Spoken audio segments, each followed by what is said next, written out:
Hi மக்களே, எல்லாருக்கும் வணக்கம். இன்றைக்கி நம்ம ஒரு வித்தியாசமான ப்ரீத்திங் டெக்னிக் தாங்க பார்க்க போகிறோம். அப்படி என்ன வித்தியாசம்னு யோசிக்கிறீங்களா? ஆமாங்க, ரொம்பவே எஃபெக்டிவாக இருக்கக்கூடிய டெக்னிக் தாங்க இந்த வீடியோவில் பார்க்க போகிறோம்.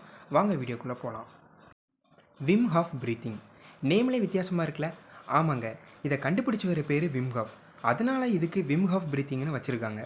இவரோட நேட்டிவ் நெதர்லாண்ட். இவரை எல்லாருமே ஐஸ்மேன் அப்படின்னு சொல்லுவாங்க. இந்த ப்ரீத்திங் டெக்னிக் மூலயமா நிறைய பெனிஃபிஷியல் எஃபெக்ட் இருக்குதுன்னு விம் ஹாஃப் சொல்லியிருக்காரு. நம்மளுடைய மனித வாழ்க்கையில் ஆக்சிஜன்றது ரொம்பவே அவசியங்க.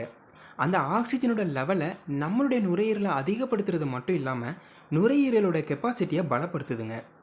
நம்மளுடைய பாடியில் நோய் எதிர்ப்பு சக்தி எல்லாருக்குமே கொஞ்சம் கம்மியாக இருக்குங்க. அப்படி கம்மியாக இருக்கிறப்போ மழை காலங்களில் சளி இருமல் இது போன்ற பிரச்சனைகளிலிருந்து எல்லாருமே அவஸ்தைப்படுவாங்க. இந்த பயிற்சி பண்ணுறது மூலியமாக அதிலிருந்து ஒரு ரிலீஃப் கிடைக்குங்க. ஆஸ்துமான்ற பிரச்சனைனால நீங்கள் அவஸ்தைப்படுறீங்களா? அப்போது நீங்கள் பண்ண வேண்டிய விஷயம் அப்படின்னா இந்த விம் ஹாஃப் ப்ரீத்திங்கை ப்ராக்டிஸ் பண்ணுங்கள். அப்படி பண்ணுறதுனால நம்மளுடைய நுரையீரலில் இருக்கக்கூடிய மூச்சு குழாய்கள் எல்லாமே விரிவடையுங்க. அப்போது ரொம்பவே எளிதாக ப்ரீத் பண்ண முடியும். இந்த பயிற்சியை எப்படி பண்ணலான்றதை பார்க்கலாம் வாங்க.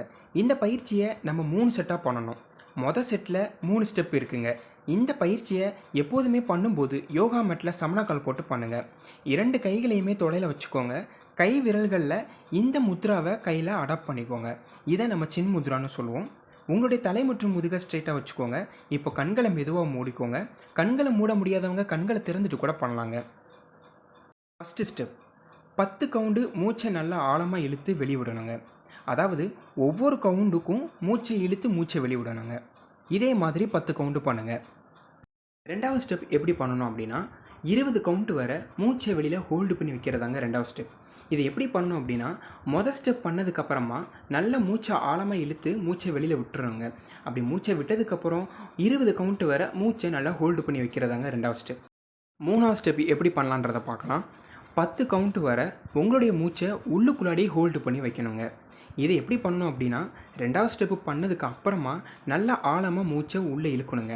அப்படி இழுத்ததுக்கு பிறகு உள்ளுக்குள்ளாடி மூச்சை ஹோல்டு பண்ணி 10 கவுண்ட் வரை வெயிட் பண்ணணுங்க. இப்படி பண்ணிங்க அப்படின்னா இது ஒரு செட். இதே மாதிரி நீங்கள் 3 செட்டு பண்ணணுங்க. இல்லை நம்ம பார்க்க வேண்டிய விஷயம் என்ன அப்படின்னா இந்த 3 ஸ்டெப்பையுமே தொடர்ச்சியாக பண்ணுங்கள். அப்படி தொடர்ச்சியாக பண்ணால் மட்டும்தான் இதோட பெனிஃபிட் நம்மளுக்கு கிடைக்குங்க.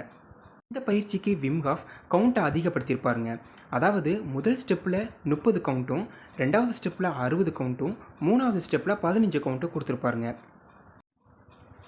இந்த வீடியோவில் நான் ப்ரீத்திங்கோட கவுண்ட்டை ரொம்பவே கம்மிப்படுத்தியிருப்பாங்க.